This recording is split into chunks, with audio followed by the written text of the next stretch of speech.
Mateus 9, 35 a 38. São palavras de Jesus. Jesus pronunciou 5 grandes discursos no Evangelho de Mateus. Esse é o segundo, e ele versa sobre a imensidão da obra e a exiguidade de obreiros. Mateus 5, versos 35 a 38, a Bíblia diz assim: E percorria Jesus todas as cidades e povoados, ensinando nas sinagogas, pregando o evangelho do reino e curando toda sorte de doenças e enfermidades. Vendo ele as multidões, compadeceu-se delas, porque estavam aflitas e exaustas como ovelhas que não têm pastor.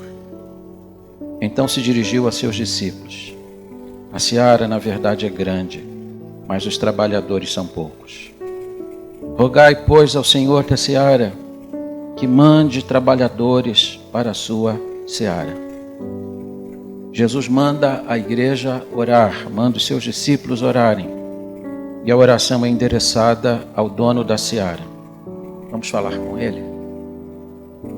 Pai, nós te agradecemos pela tua palavra e suplicamos agora que o teu Espírito Santo traga iluminação ao nosso coração, traga sensibilidade à nossa alma e dá-nos disposição para participar da causa que é a causa principal da igreja, que é a evangelização do mundo.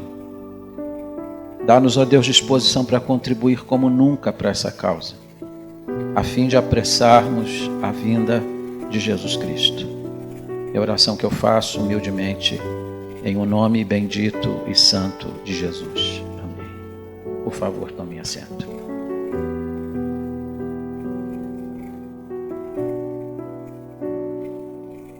A Bíblia nos mostra que Jesus foi um mestre singular.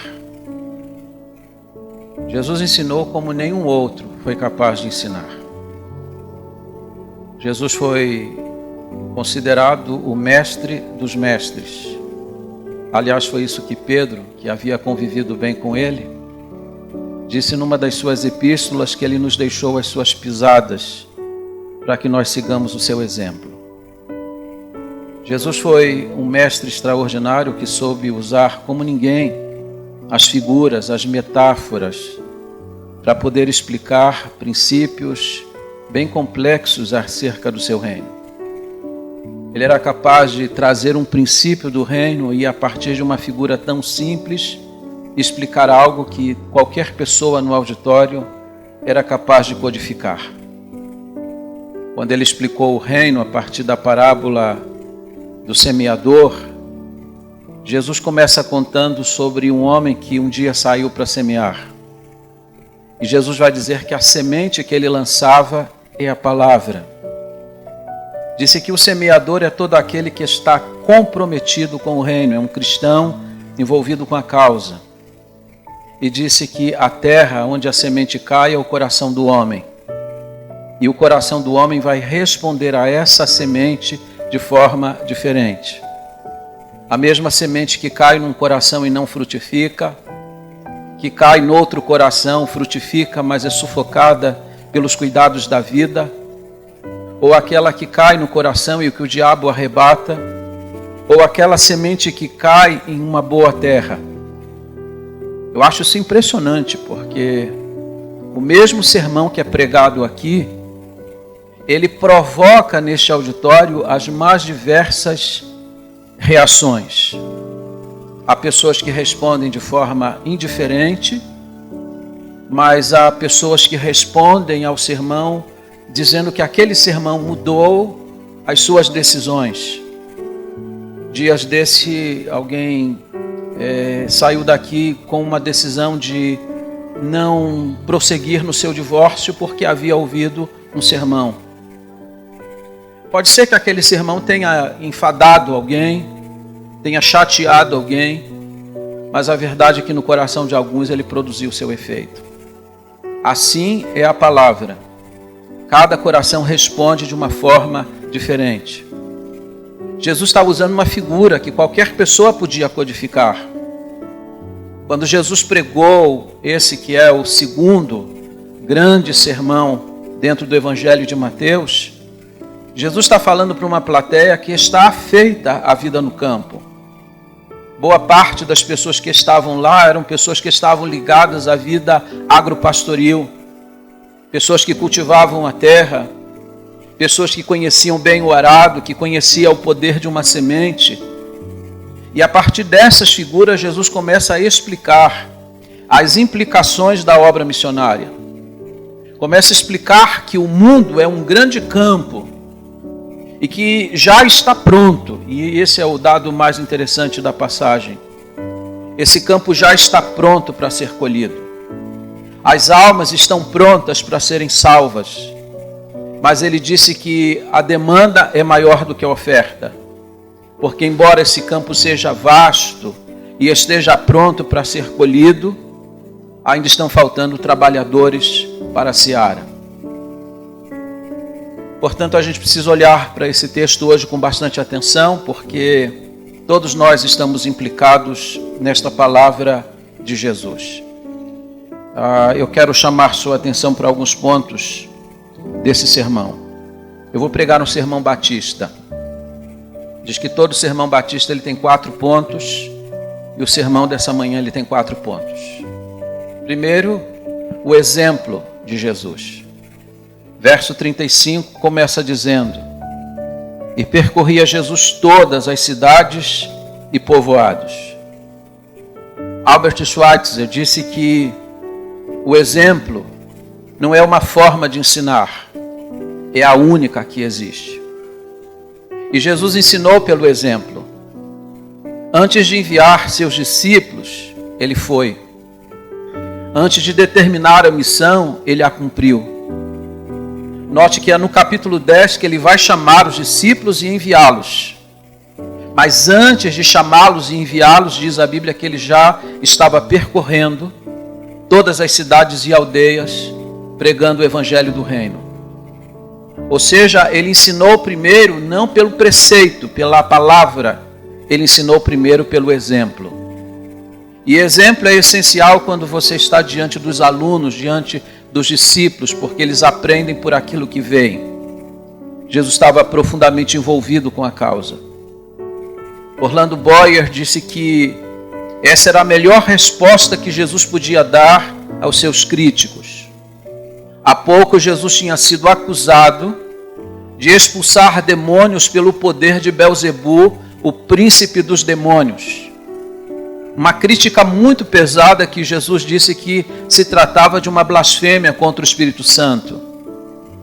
Mas em vez de Jesus ficar debatendo com os homens maus, em vez de Jesus perder tempo com as pessoas que o criticavam, Jesus se engajou na causa e percorreu cada cidade.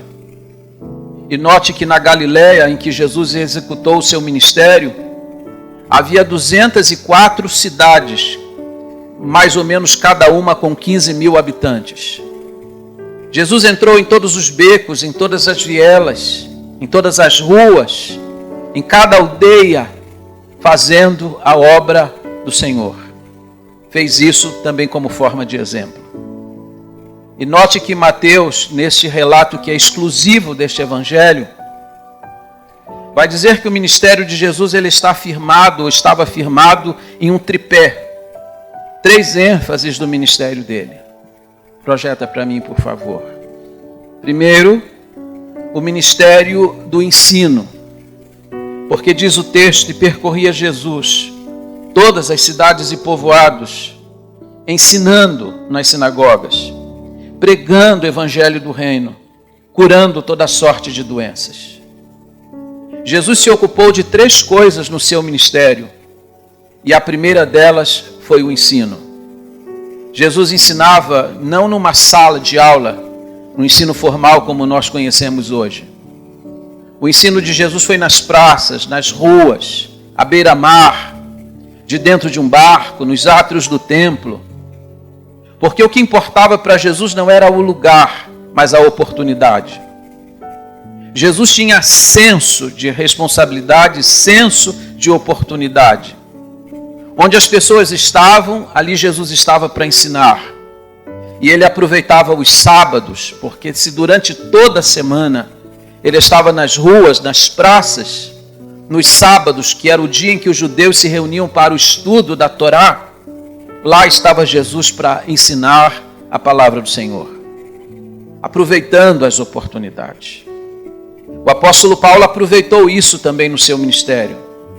Paulo, que pregava durante a semana nos lugares mais diversos, diz a palavra no livro de Atos, sobretudo, que aos sábados ele ia à sinagoga, porque era lá que estava o povo. A gente precisa ir onde está o povo, precisa ter o senso de oportunidade. Paulo, quando escreve 1 Coríntios 15:10, ele disse: mas a graça de Deus está comigo. Todavia, trabalhei eu mais do que todos, porque a graça de Deus está comigo. E a graça de Deus para comigo não foi vã. O que é que o apóstolo Paulo está dizendo em 1 Coríntios 15:10? Ele está dizendo que ele não teve todas as oportunidades, mas todas as oportunidades que a graça de Deus colocou diante dele, ele aproveitou. Nós temos que olhar e pensar como igreja, porque nós também temos muitas possibilidades e nós temos muitas oportunidades diante dos nossos olhos e nós precisamos aproveitar cada uma delas. Senso de oportunidade. Segundo, o ministério da pregação. Jesus foi um pregador.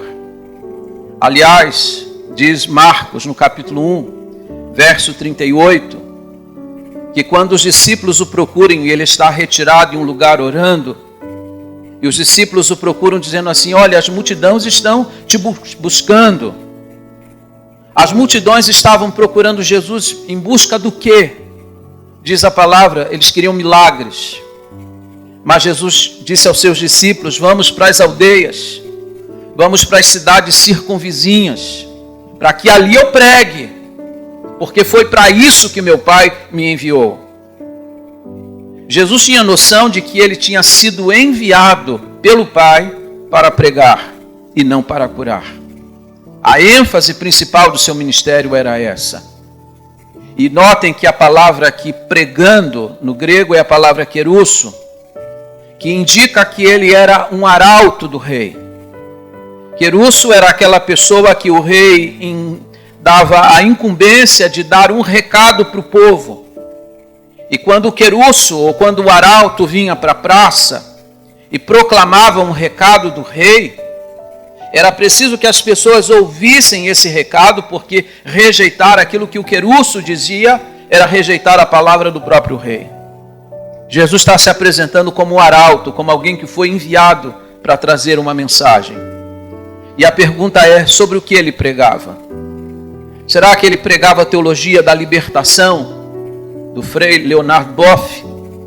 Será que ele pregava a teologia da prosperidade, tão em voga no Brasil e na América Latina? Aliás, a teologia da libertação e a teologia da prosperidade foram criadas no laboratório do engano de Satanás, porque essas coisas desviam a igreja do seu curso. Por que adianta as pessoas terem prosperidade e irem para o inferno? De que adianta as pessoas terem uma casa bonita, um carro do ano e perecerem na eternidade? O objetivo do Evangelho não é que as pessoas tenham todas as coisas e tenham luxo e fartura, mas que as pessoas tenham o bem principal, que é a salvação. Jesus era um pregador que falava sobre o Evangelho do Reino. A única esperança para o mundo está no Evangelho do Reino. O Evangelho do Reino consiste num chamado ao arrependimento e a anunciação de que o reino de Deus é chegado. Note que Jesus falou muito sobre o Evangelho do Reino. E todas as vezes que ele proclamava o Evangelho do Reino, ele estava dizendo para as pessoas que o reino de Deus havia chegado. Essa era a maior expectativa nos dias do Antigo Testamento, porque todos os profetas e todas as pessoas que amavam a Deus ansiavam pela chegada do reino. E agora Jesus diz que o reino é chegado, o reino já é vigente, o reino está no meio de vocês. Vocês agora podem entrar no reino a partir da minha pessoa e se tornarem súditos deste reino. Era sobre isso que Jesus pregava. E é sobre isso que nós temos que pregar também. Nós nunca podemos mudar a agenda da pregação da igreja, porque é isso que faz com que a igreja se torne ou se mostre verdadeiramente como uma igreja evangélica. Eu sei que muitas igrejas caem na tentação de pregar em outras coisas, porque determinadas coisas que se pregam hoje atraem as pessoas para a igreja. Mas nós nunca podemos mudar a mensagem, porque diz o apóstolo Paulo em Romanos 1,16 que o evangelho é o poder de Deus para a transformação de todo aquele que crê. Só o evangelho pode salvar as pessoas. E no evangelho também está a esperança da igreja. Há 19 anos atrás, quando cheguei em São Roque, algumas pessoas disseram para mim que enquanto essa igreja estivesse aqui em cima do morro, essa igreja nunca ia crescer. Uma pessoa lá fora disse para mim que essa igreja nunca tinha crescido e também nunca ia crescer.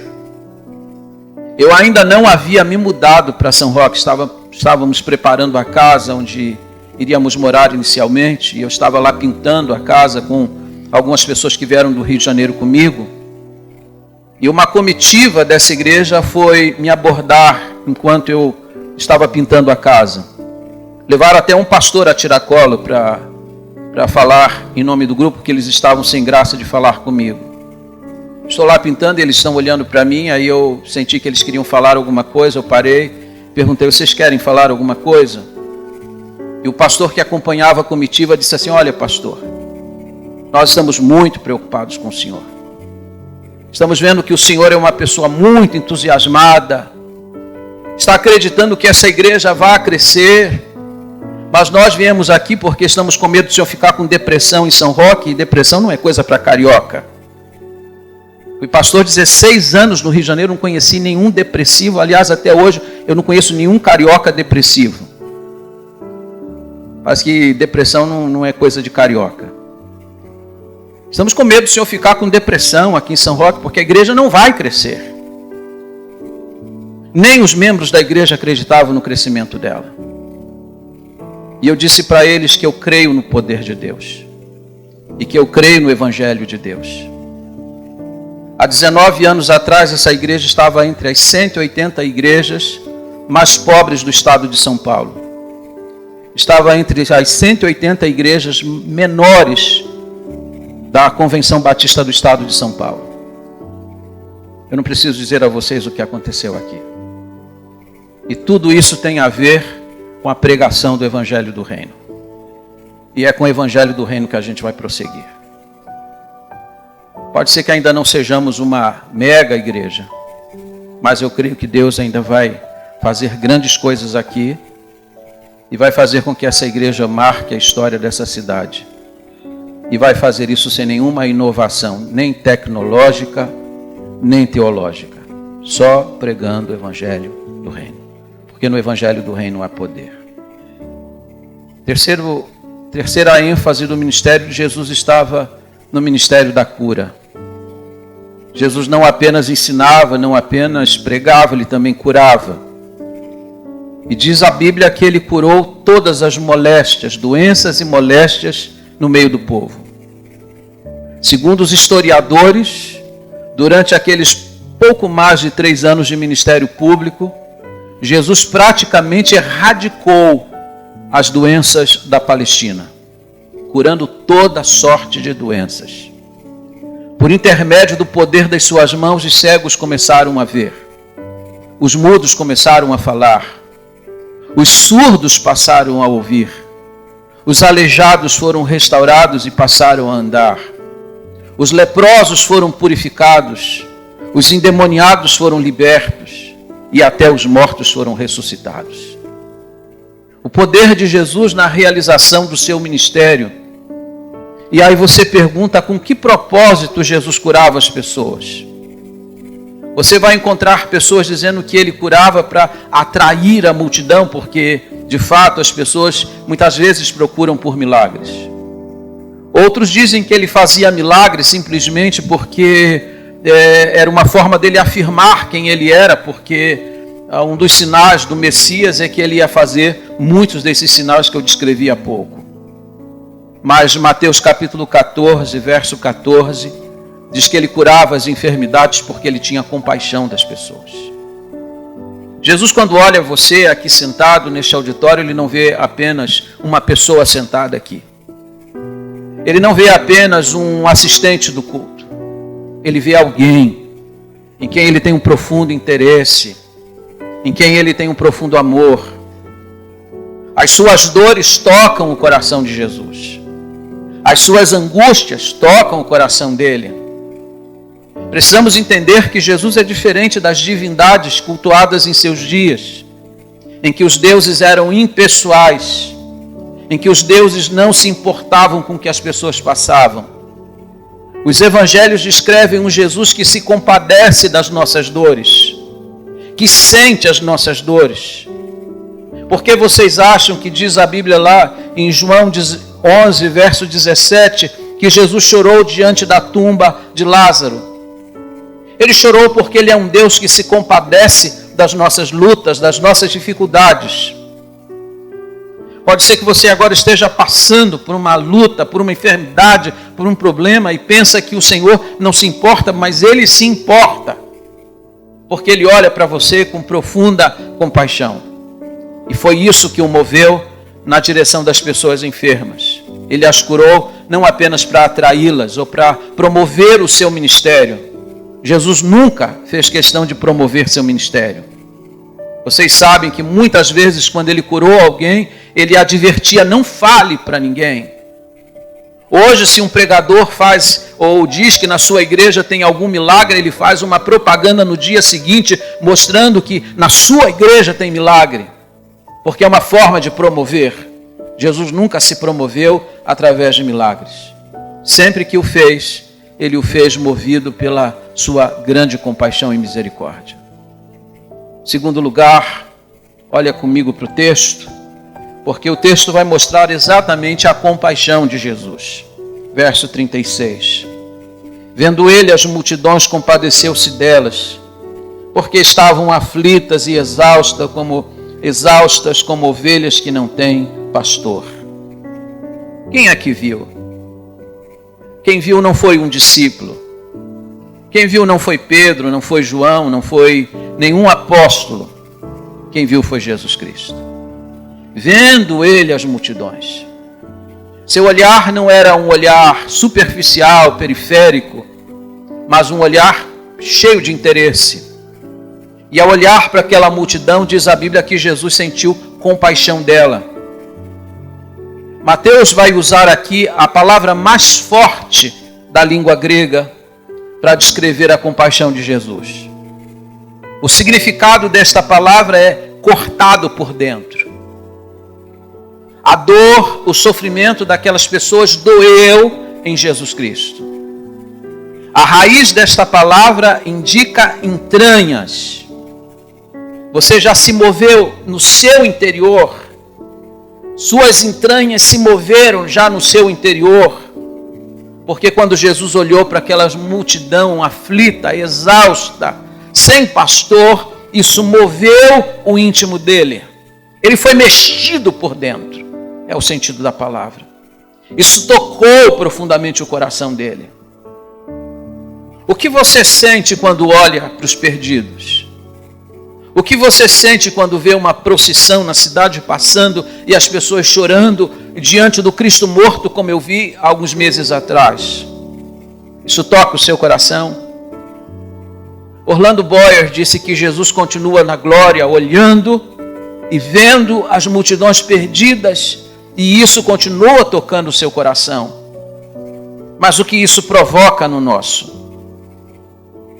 Eu li a respeito de um rapaz que lá em Recife, em Pernambuco, em uma das ruas foi assaltado e ferido mortalmente. Segundo o relato da imprensa, ele gritou a noite toda na calçada por socorro. Por favor, me ajudem, socorro! As pessoas dentro de casa ouviam os gritos dele pedindo socorro, mas ninguém quis deixar o conforto do seu lar para socorrê-lo. Envolver-se, ter que levá-lo para o hospital. E se ele estiver ensanguentado e eu o colocar dentro do meu carro e meu carro ficar cheio de sangue? E se houver ainda algum perigo por perto? Diz que ele morreu naquela noite, naquela rua, pedindo socorro, e não houve uma mão para socorrê-lo. A gente olha para uma história como essa e diz assim, que história? Pois isso acontece todos os dias também com a igreja. Tem muita gente nessa cidade perdida, tem muita gente no mundo perdida, gritando por socorro, e nós estamos comodamente instalados e não queremos ser atrapalhados. Dr. Russell Philip Shedd, um dos melhores exegetas do Novo Testamento que eu já conheci, disse certa vez que falar de missões hoje é uma tarefa dificílima. Dificílima porque nós não queremos deixar o nosso conforto. Porque nós não queremos sair da nossa zona de conforto. Existem muitas pessoas clamando por socorro e nós não fazemos nada. O que será que nós sentimos quando ouvimos um depoimento de um missionário, quando fala sobre as carências do campo, sobre milhares de perdidos, milhões na verdade, ou bilhões no mundo, porque já são 4 bilhões de pessoas sem o Evangelho.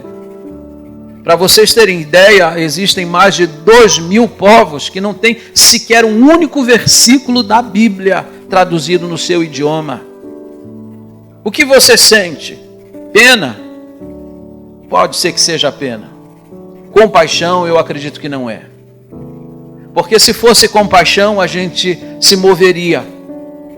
Jesus, quando viu aquelas multidões aflitas, exaustas, perdidas, ovelhas sem pastor, ele se moveu na sua compaixão e a compaixão dele o impeliu a agir. A compaixão tira você da zona de conforto. A compaixão empurra você para fazer o trabalho, que é o trabalho que Jesus nos deu como tarefa. E note que no capítulo 10, verso 9 em diante, Jesus diz para os discípulos a quem ele chama, qual era o público-alvo. Ele diz, vocês devem ir em direção às ovelhas perdidas da casa de Israel. As ovelhas perdidas precisam ser salvas. Mas isso só vai acontecer se nós de fato formos movidos da mesma compaixão que impeliu o Senhor Jesus Cristo. Aliás, foi a compaixão de Deus que empurrou Jesus do céu à terra. Foi a compaixão que empurrou Jesus do céu ao nosso encontro. Foi a compaixão de Jesus que o levou em direção à multidão perdida. E só a compaixão vai fazer com que essa igreja se envolva verdadeiramente na causa que foi a causa principal dada por Jesus a seus discípulos. Terceiro lugar, olhem comigo a constatação de Jesus, verso 37. Então se dirigiu a seus discípulos. A seara, na verdade, é grande, mas os trabalhadores são poucos. Jesus constata que a seara é muito grande. Qual é o tamanho dela? Mateus 13, 38 diz que o campo é o mundo. O campo não é São Roque. O campo não é São Paulo. O campo não é o Brasil. O campo é o mundo. A tarefa é gigantesca. Mas a Bíblia diz que, embora esse campo seja vasto, e embora os campos já estejam prontos para a colheita, porque os frutos já estão maduros, faltam o quê? Trabalhadores. Note que não faltam membros da igreja. Note que não faltam aderentes ao Evangelho. O que está faltando são trabalhadores. Nesse sentido, todos os salvos precisam ser trabalhadores. Todos os salvos precisam estar envolvidos nessa tarefa. Mas até que ponto nós nos sentimos envolvidos e implicados nela? Até que ponto nós estamos trabalhando no trabalho que Jesus endereçou e confiou aos seus discípulos. A seara é grande e parece que cada dia ela fica maior. Segundo as últimas estatísticas, por dia, a cada 24 horas, 120 mil pessoas morrem perdidas. 120 mil pessoas vão para o inferno. São estatísticas dos maiores institutos missionários do mundo. A tarefa é gigantesca e nós precisamos fazer o trabalho. Precisamos pedir ao Senhor para sensibilizar a igreja para que o trabalho missionário seja realizado. A seara é grande e poucos são os trabalhadores. Eu pergunto, você está entre os trabalhadores? Você está participando dessa obra? Seja com as suas orações, seja com as suas contribuições, ou mesmo se prontificando. A seara do mestre precisa de trabalhadores. E eu digo para vocês que a messe do Senhor tem pressa. Porque se os frutos estão maduros, e se eles não forem colhidos a tempo, sabe o que acontecerá com esses frutos? Eles se perderão para sempre. O que Jesus está dizendo que a nossa tarefa é alcançar a nossa geração. Nós não vamos alcançar a geração que passou, porque esta já morreu. Não vamos alcançar a geração seguinte, porque esta ainda não nasceu. Mas nós temos a tarefa de alcançar a nossa geração. E diz Jesus que esta geração já está pronta para ser colhida. Os frutos já estão maduros, mas se nós não os colhermos a tempo, eles vão se perder diante dos nossos olhos. Em último lugar, quarto lugar, o mandamento de Jesus. Verso 38. Rogai, pois, ao Senhor da seara, que mande trabalhadores para a sua seara. É curioso que antes de enviar os seus discípulos, e ele vai fazer isso no capítulo 10, o capítulo seguinte, antes de enviar os discípulos, ele manda os discípulos orarem. Orem, roguem. E roguem a quem? Roguem a quem? Ao Senhor da seara. Roguem a Deus, porque Deus é capaz de ouvir as orações e respondê-las. Orem para que Ele mande trabalhadores para a sua seara. Aqui existem duas constatações. A primeira é que nós não podemos fazer o trabalho sozinhos. A seara é muito grande, precisa de trabalhadores. Precisamos de mais gente para trabalhar do nosso lado. E segundo, é que somente Deus é capaz de despertar vocações. Charles Haddon Spurgeon disse que ministros feitos pelos homens são inúteis. Nós precisamos que Deus levante, que Deus desperte, que Deus ponha no coração dos moços o ímpeto para fazer a obra, para que se levantem, como Isaías um dia se levantou, e Isaías era um jovem, disse assim: eis-me aqui, envia-me a mim. Só Deus pode despertar o coração de um moço, de uma moça, de um jovem, porque tem todos os seus sonhos, todos os seus planos, toda uma vida pela frente, e de repente abrir mão de tudo isso para pregar o Evangelho. Nós precisamos pedir por vocações missionárias.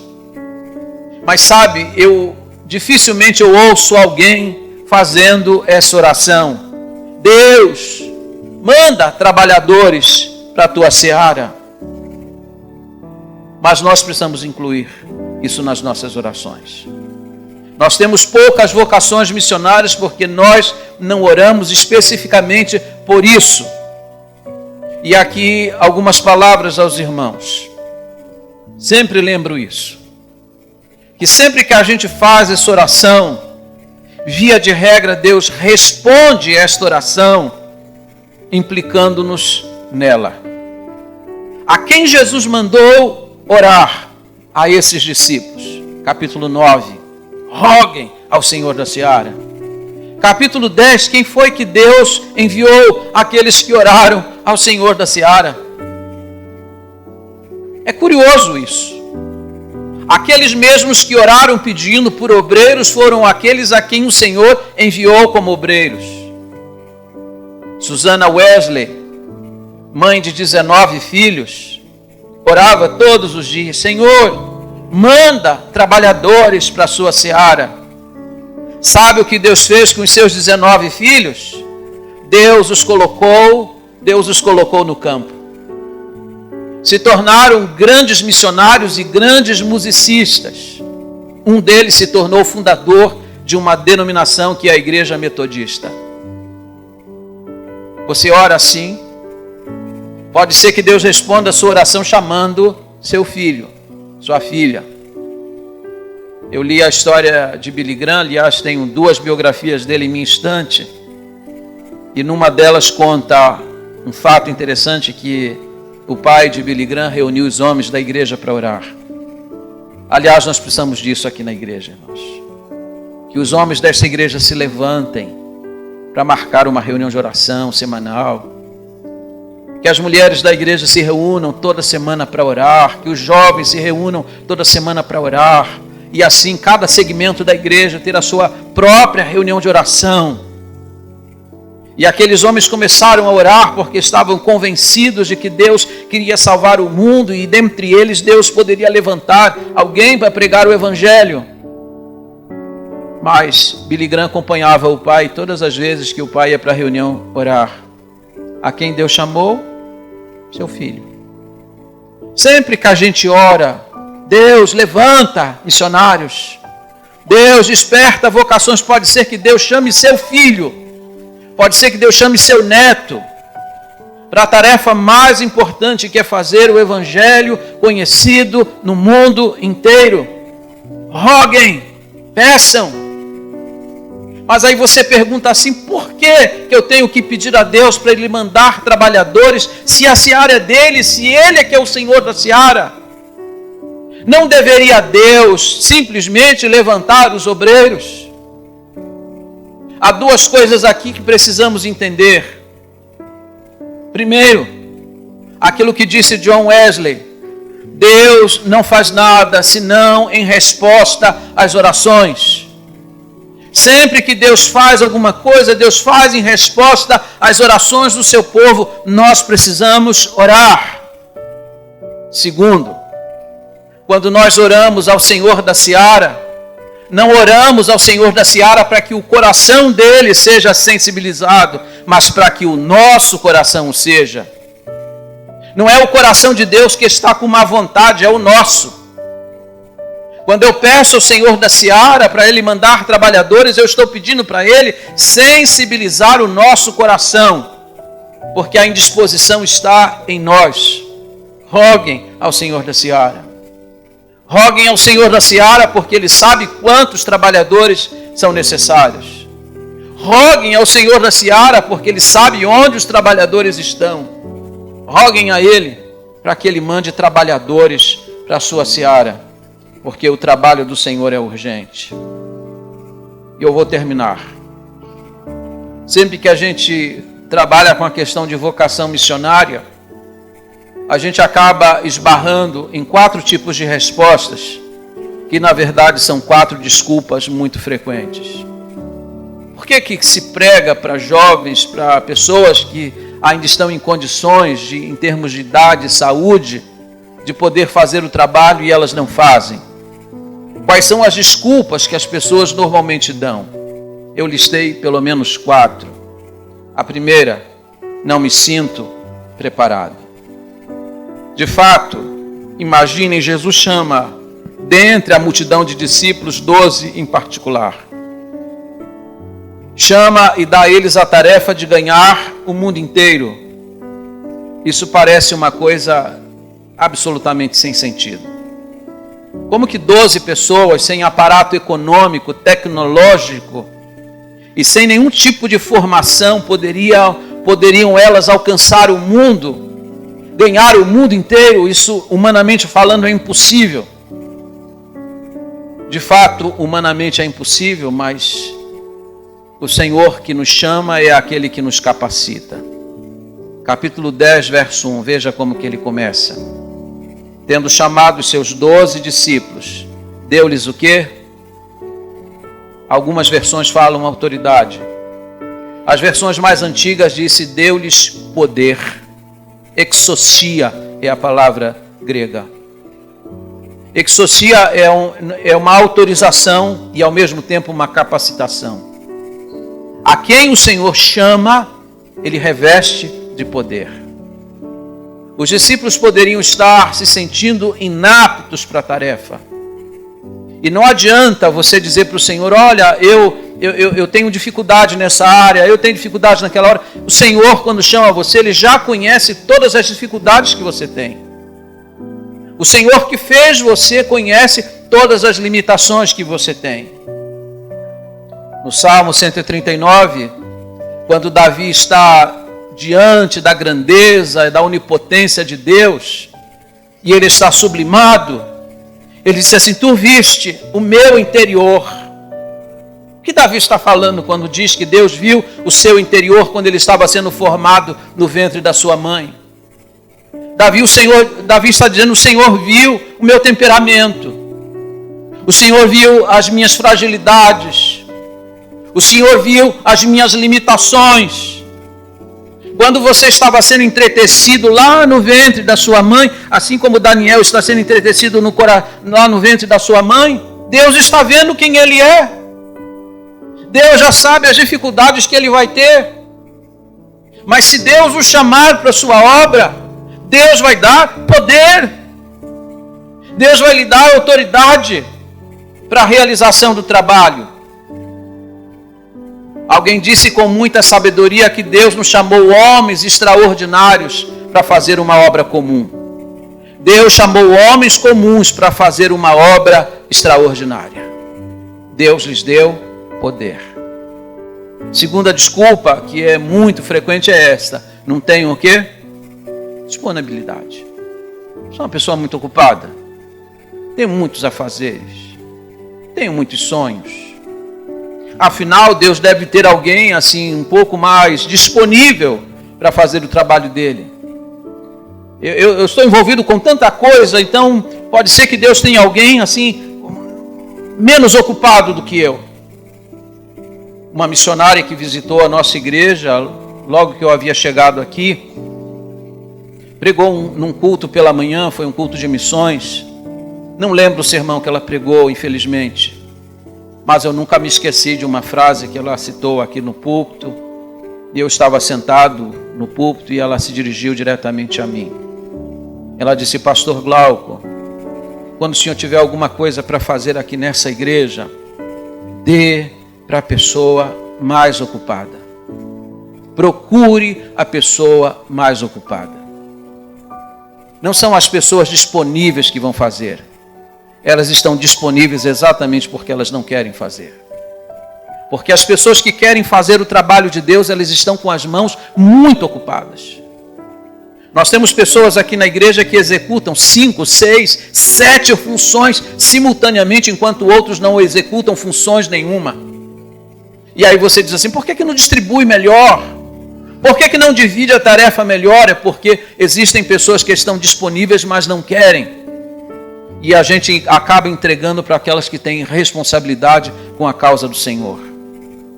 Quando Jesus chamou esses homens, eles não estavam disponíveis.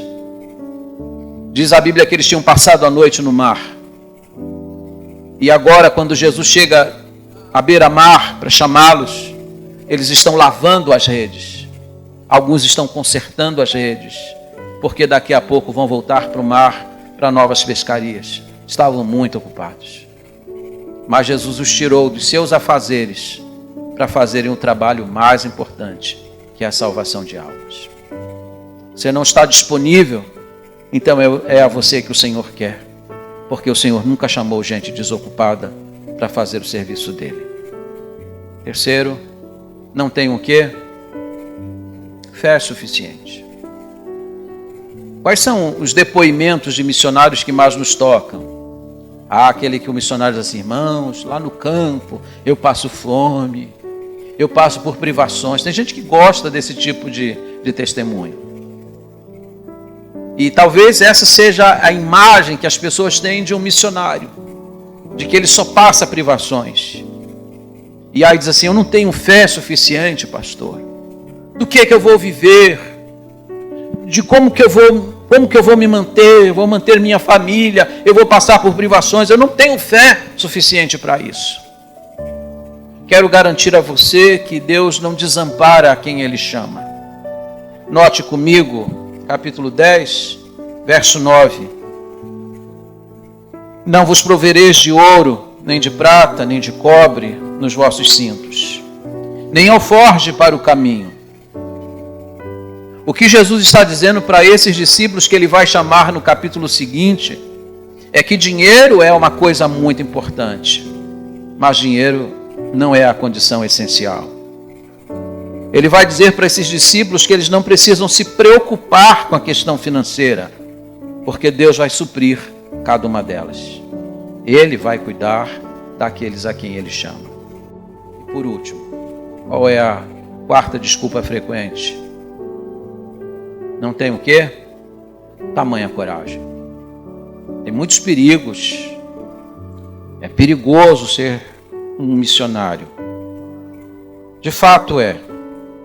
Jesus vai dizer aqui no capítulo 10, verso 16: eis que eu vos envio como ovelhas para o meio de lobos.